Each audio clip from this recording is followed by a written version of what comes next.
I just put 9 30 cal muzzle brakes to the test with my ultra high-tech recoil rig, and in this video, I'm going to share with you what I learned.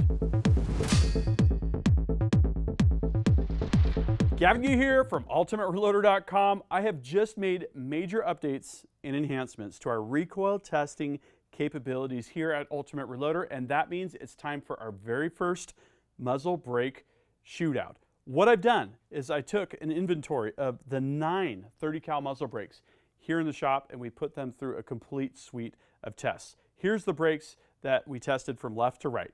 The Ultradyne Apollo Max 7.62, the Ultradyne Apollo 300 long range, the Precision Armament M4 72 severe duty, the SJC Titan, the Cortina Precision EC tuner brake, the Area 419 Hellfire, the CMMG SV, the Bergara Omni Radial, and the Yankee Hill Machine Phantom AR-10. This is a very diverse collection of muzzle brakes. They've got different design details, they've got different capabilities, they've got different configurations, different port counts and port designs. This is a really, really great collection of brakes to put head to head to see what is going to happen when we put these on the recoil rig, when we analyze the data and see what kind of insights that we're going to produce. The very first thing I did was I took my set of pin gauges and I gauged each of the bores to see what the diameter is, and that will translate to the bullet clearance. In other words, the bore diameter measured with the pin gauge minus 308, which is bullet diameter. And it was kind of interesting to see here, the tightest clearance was 22 thousandths of an inch with the EC tuner brake, then the Hellfire, then the Bergara Radial, then the Titan, then the Phantom AR-10, the SVA AR. Apollo had 58, and actually both of them were 58 thousandths clearance, which was pretty high. And the M4 72 severe duty had 60 thousandths of an inch. How will this affect the results? We're actually going to capture that in a completely separate follow-up story, correlating clearance for the brake, bullet clearance, with the effectiveness and the total reduction of recoil impulse and peak forces. But I wanted to start here because I thought this was an interesting data point to collect before we got going. So the Ultimate Reloader recoil testing setup is a state-of-the-art setup. We've got a load cell that can produce force readings at 20,000 samples per second. You have to have a very, very fast setup because the total elapsed time can be 15, 20 milliseconds. That's 15 thousandths of a second total. You got to have a whole bunch of data points to produce a meaningful graph. Really, really high-end gear here. And this gives us a true representation of the recoil over time. This isn't a pendulum or a sled. This gives us instantaneous graphs of what's going on with the forces, and we can do interesting calculations based on that. And then we've got new proprietary software that I actually wrote. I used to be in the software industry, so this was really fun to get back into it, to process the data, to trim it down to the area of interest, and to produce metrics that we can use to compare the performance of these different brakes, impulse, force, and time, and some other things as well. So the rifle and ammunition, we're using my trusty full custom 300 PRC. This is in an MDT ACC. This is a really, really nice rifle, and I've got it loaded down. It's at 26 pounds total weight. So we've got a 300 Magnum, but we've got a reasonable amount of weight. This I felt like would be a great test bed and platform for this testing. The ammunition is factory Precision Hunter from Hornady. This is the 212 grain ELDX bullet. You're going to want to check out my story, Is 300 PRC Too Much for Deer Hunting? I took a buck with this rifle, and let me tell you, it did its job. That buck was down. It was down instantly, and I wouldn't hesitate to use it for even deer hunting.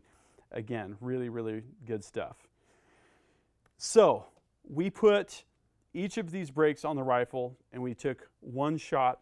We started with the bare muzzle before we even had any brakes, and captured up to 100,000 data points for each of the runs. Now that would be if we were kind of fiddling around while the data acquisition system was running. That gets trimmed down to 1,000 data points total. One of the important things that I did to enhance this system is I calibrated the output to pounds force. In the prior videos that you've seen, I've had volts, and we were able to compare volts, the total difference in voltage from resting to the highest point, essentially, or any point along the way, and to establish a percentage reduction in recoil. Now we can actually head-to-head compare pounds force, and we can calculate pounds seconds impulse. We'll get to that in a little bit and what that looks like.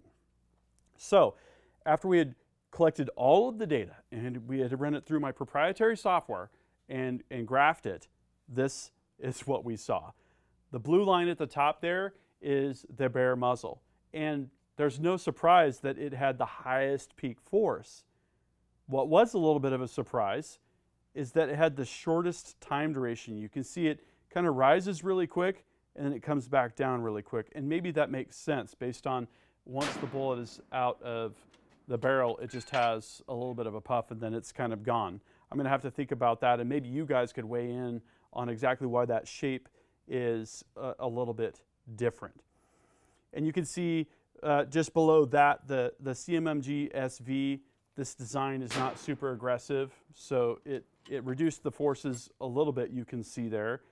And we make our way down. The best two definitely were the Apollo Long Range, and then the best one, the orange line at the very bottom there, is the Apollo Max 7.62.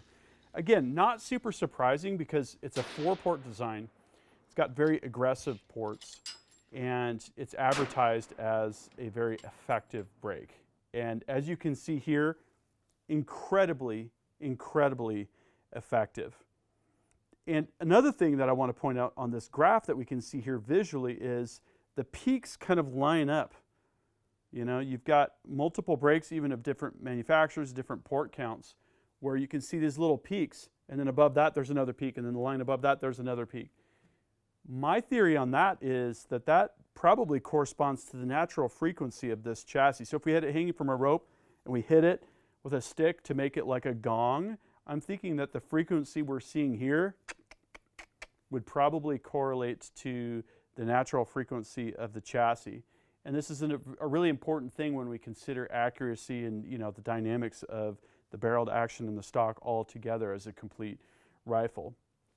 And this shows you just how precise this recoil rig and our data processing is that we can produce this kind of consistency shot after shot after shot. A lot of really important information here. Okay, so here's the peak forces all kind of lined up against each other. Lowest, Apollo Max, then Apollo LR300, then Hellfire, then M472 Severe Duty, then EC Tuner Brake, then the Titan, then the Omni Radial, then the Phantom AR-10, then the SV, and then the bare muzzle, 721 pounds peak force. Now that's only for probably, I want to say maybe like 5 milliseconds, 5,000ths of a second, but still, that is a very sizable quantity of recoil. Imagine what this would be as a 12-pound rifle. You know, that would probably be pretty insane. And if we work our way all the way down, the Apollo Max 762 lowered that peak force down to 369 pounds, roughly half. That is amazing. This is real data. This shows you actually what's really happening. Okay, elapsed time was also an interesting thing. The bare muzzle there, way down, as you can see on the graph, it's thinner, you know, 13 milliseconds. Going on up, 14, 14, 14, 15, 15, 15, and then it kind of maxes out at 15. We're beyond the granularity of the labels there. So we were from 13 milliseconds to 15 milliseconds. Again, that's, you know, a little over 100th of a second. That's not very much time at all. It all happens very quick, but with peak forces up to 700 pounds, that's substantial. You can definitely feel that. So peak forces is one thing, but if you want to capture the entire recoil event, what we need to look at is impulse. This is a new capability with this new software that I wrote. And what that is we've got a curve here. This was the Apollo Max. What we want to do is we want to basically capture the entire area under that curve. So that's what this looks like. This represents the impulse. We've got some sort of a trigger where we're going to start increasing our forces. We're going to start there. For each little time increment, we're going to multiply the time increment by the pounds force, and then basically we add all that up. So it's the sum of the individual strips that gives us a very, very good approximation of the total impulse. And this is what that looks like. And basically, the recoil impulse increases in the same order as we had with the peak forces, except at the very end. This is super interesting. We actually had slightly higher impulse with the SVAR brake than we did with the bare muzzle. And so we did reduce peak forces, but the total impulse was actually very slightly higher. Now, if you stretch out lower forces over a longer period of time, that's going to feel more like a long push than it will a sharp poke. So still, it's going to basically reduce the apparent recoil at your shoulder, right? The effective felt recoil will be slightly lower, whereas the overall impulse was very, very slightly higher. And we see that same trend here. All the other brakes were in the same order as peak force. And here is a representation of that reduction of peak force from the best on the left to the worst on the right. So the Apollo Max 762 had 48.8% reduction in peak force. That's almost cutting it in half. Apollo LR 300, 45.4%, then Hellfire at 38%, then the M4 72 Severe Duty at 31.8%, then the EC Tuner brake at 28.7%, the Titan at 28%, the Radial brake from Bergara at 28%. It's pretty interesting. These four are kind of all together. Then the Phantom AR-10 drops off a little bit more, and then finally the SV is way down there with about a quarter of the recoil reduction compared to the best brake, which was the Apollo Max 7.62. So again, really interesting to be able to specifically quantify exactly how those forces were reduced.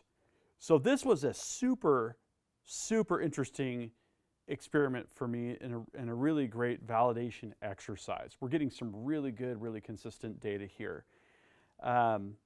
One surprise was the high clearance brakes performed the best.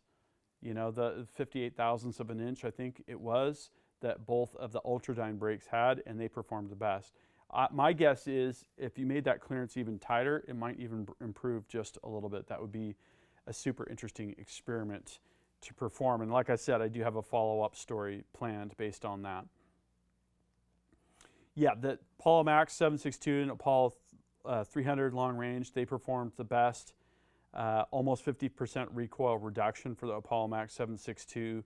And also the correlation between the peak force reduction and the total impulse. There was definitely a proportionality there between the two and a consistency, except for that interesting thing with the SV and the bare muzzle. So that's something for me to think about a little bit. And some things that I have planned as follow-ups. So I'm looking at how well does a compensator work, right? Whether it be a standalone compensator or a brake with compensation ports built in. This is a venting of the gases upward to help keep the muzzle down, a really important consideration for something like a PRS competitor or a hunter that wants successive rapid follow-up shots. This is something that is an entirely different phenomenon. You don't care about the forces upward because you don't feel that in your shoulder. You really care about sight picture disruption. So I'm looking at some different ways, maybe with the high-speed camera, that we could monitor the muzzle rise, probably track the muzzle and see how far it moves up, and maybe map it over time, the position of it, something like that. If you guys have thoughts about that, definitely let me know. We're definitely going to do another muzzle brake shootout. I'm thinking to do one for 22 caliber, so basically a 5.56 muzzle brake shootout. And if you guys have specific brakes you want to see on that, definitely drop a comment. But in addition to that, there's just a ton of really, really interesting things to look at here, like comparing a max load for one cartridge, like a 243, against another one, like a 308 or a 30-06. What about the effective bullet weight at max charge level and recoil? So for 308, for instance, what if you compared a 155 to a 175 or a 180? Or something really extreme, 135 grain bullet, for instance, for a 308 versus a 220. Does F equal MA, basically, is the question there. How about, powder charge versus recoil? Same cartridge, same load, except you're changing, the powder charge. If you go from min to max, what does that do for recoil? I think we know it does something, and the physics suggests that it would. But again, does F equal MA? If you increase it 10%, does it increase the forces 10%? These are things that I think are really interesting. And then with the brakes, kind of like with the suppressors, looking at sound level. There's always going to be a compromise, right? If you have a more effective brake, does it proportionally mean more blast to the side? Might depend on the design of the brake. A lot more things definitely to look at. So again, your feedback is important. Drop a comment and let's start that discussion. And if you click on that first link in the video description, I'll have a link over to the article. I'll have links to the product pages and more information, kind of all of the graphs that I showed you here in this video, and that's also a great place to discuss.